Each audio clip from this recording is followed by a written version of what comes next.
Hello everyone. I haven't made a video for a very long time, but I'm hopefully going to rectify that now. You'll probably notice that there has been a change of the channel name. What I'm going to be doing from now on is doing not review videos but sort of history of various British and American Geiger counters, more British. I have quite a collection now of mostly Royal Observer Corps equipment, but some civil defence equipment and various other bit pieces. So what we're going to be doing is just going through everything, Geiger counters, sort of survey equipment, things like that there, that would have been used during the Cold War.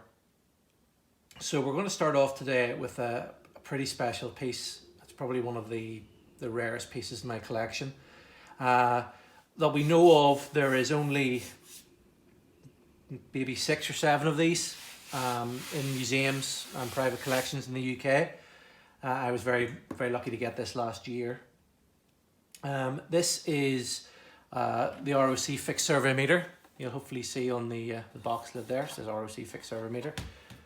Manufactured by AVO, the AVO company, who made electrical test meters predominantly for the British Army and the RAF during the Second World War. They still exist as a company today, albeit with a different name. The fixed survey meter was the first iteration of the sort of fixed Geiger counter that was used by the Royal Observer Corps from by around 1958. As soon as they went underground into their monitoring posts. Anybody not familiar with the Royal Observer Corps, if you want to have a quick look at Wikipedia, or for a very quick rundown, they were a civil defence organisation that operated from just after the First World War in the UK, and then during the Battle of Britain in the Second World War they were spotting enemy aircraft, and then at the end of the 1950s they went underground in a Cold War role to monitor the effects of nuclear explosions and radioactive fallout, and they stayed in operation until 1991. This piece of equipment, as I said, was in operation from around 1958 and lasted all the way up until around about 1983, 1984 in some locations, and then it was replaced with a new style piece of equipment, which in a later video I'll go into. So as you can see, everything comes in this wooden flight case. And generally, this case wouldn't have actually been in the underground posts. They had a training version of this that looked identical to this. And again, I'll show that in another video. But for basic operation, the unit would have been taken out of the transit case. It would have been screwed onto the desk. And then these interconnecting cables would have been screwed onto it. And then onto this Geiger-Müller probe here, which would have been put onto these brackets, this bracket here. So this bracket would have been screwed onto it, and that would have been put up the fixed survey meter pipe onto the surface. So anytime you're watching a sort of exploration video of a Royal Observer Corps post, or they usually call them an ROC, they don't call them a monitoring post, they will say we're visiting an ROC today. But for anybody who sees an exploration video, when they call the fixed survey meter pipe, or they point to the pipe and they call it the fixed survey meter, that's the fixed survey meter pipe. The probe with the bracket and a telescopic rod would have put that up to the surface, and then it would have sat inside a polycarbonate dome on the surface, and that would have given you your radiation readings. So we can see we've got the interconnecting pipes here. We've got the battery packs, 3 batteries. And the batteries are quite high powered. I should have them here. They were made by the Mallory Battery Company. And we've got 2 of them here. It's either 10.7 volt batteries, and they're actually little button batteries. So they are, there's I think 7 of them in there, all stuck together to give you your 10.7 volts. And they were made by the Mallory Battery Company. And as well as those 2 batteries, there was a 1.3 volt.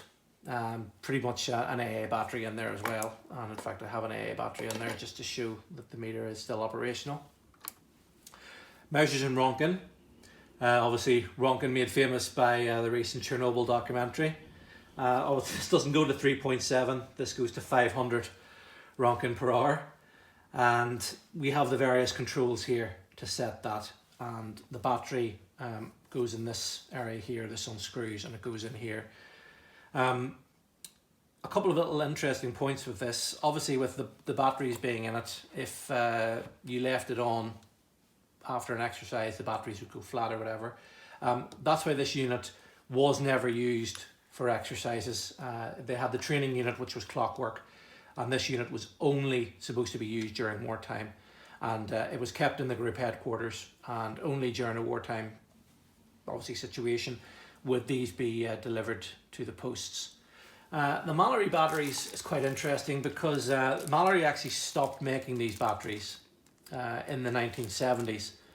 And the Royal Observer Corps were the only people that they supplied these batteries to. In fact, they had to commission a certain amount. The ROC had to get a certain amount of these batteries every year just to run these meters. And it was, it was costing, hundreds of thousands of pounds to get these batteries reproduced every year. So that was one of the reasons why they decided to stop using these bits of equipment and to move on to the new style, which is the PDR M82F personal dose rate meter, 1982 fixed. And then as well, they reused the bottom part of this. They undid these bolts and this bottom section came off, and that was then used with the new probe that came with the new fixed survey meter. I got this from Civil Defence in Guernsey. They had a large stockpile of Cold War equipment that they found about 3 years ago now, and I was very, very lucky that I got this piece of equipment.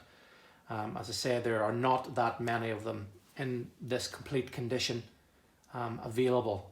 In the last time one of these complete came up for sale, it sold for just under £2,000. So they don't come up for sale that often, and when they do sell for a lot of money. And there are only very few museums have them. I think there's only about 3 museums in the whole of the UK have them, and they're very large established Cold War museums. So I'm really, really happy to have one. This will be a series of videos now covering most of the Royal Observer Corps equipment. After that, for those of you who have been are new to this channel, I also have a Royal Observer Corps monitoring post, our nuclear bunker. So I'll be doing a couple of videos on that as well. I did have some videos up on this channel quite a long time ago that have been deleted now, showing how the bunker looked, and that's maybe going back 6 or 7 years. So I've had the museum for about 10 years now, so a lot has changed in that time. So in the next maybe month or so, I'll be going back and visiting the museum again, and you can all have a look around the monitoring post. And obviously any questions you have in the interim, please ask them. If there's any piece of equipment, especially Royal Observer Corps equipment that you know of that you would like to see in a video, put it in the comments and I will definitely make a video on it, because I have all the pieces of equipment now. There will be no monetization on this channel. I won't be doing adverts or anything like that there. I won't be doing a Patreon. I've just seen a couple of, there's quite a few channels now. There's IK Exploration or whatever, and there is, I think it's called Weapons and Stuff. I've seen him doing quite a lot of Geiger counters things. So I'm just going to try to do,